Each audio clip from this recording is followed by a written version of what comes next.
Sākusies jauna darba nedēļa, un ļaudis dodas savās ikdienas gaitās. Kalnciemā šodien viss steidz ātri novākt no rīta uzsnigušo sniegu, bet par aizvadīto referendumu, neraugoties uz to, ka Kalnciems bija vienīgā vieta Zemgalē, kur vairākums balstiesīgo vēlējās statusu piešķirt arī krievu valodai, iedzīvotāji runā maz, jo divvalodība jau praktiski eksistē un problēma nav.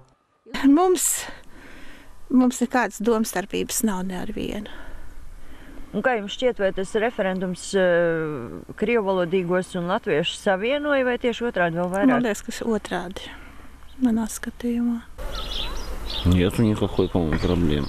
Nav nekāda problēma. Arī priekšnieks runā krieviski, ar latviešiem latviski.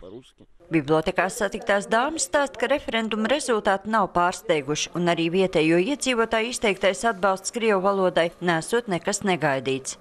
Es nesaprotu to, ka tiešām kamdēļ tiem cilvēkiem, kuri šeit dzimuši, šeit izauguši, kamdēļ viņiem ir jākārto eksāmeni un jāpierāda to, ka viņš ir šeit Latvijas cilvēks, Latvijas pilsonis. Divas šīs lietas man tā kā nav skaidrs, un es domāju, ka šajā referendumā arī šie cilvēki varbūt arī parādīs savu spītu un iebalsoja tā, kā viņa sirds viņam teica. Pilsoņi laikam ir 71% pilsoņu, ja? Un pēc tautības arī ir latvieši, kuri runā krievu valodu tikai tāpēc, ka šeit mums bija tā krievu skola, ja? Tuvāk. Un vecāki laida uz to krievu skolu savus bērniņus.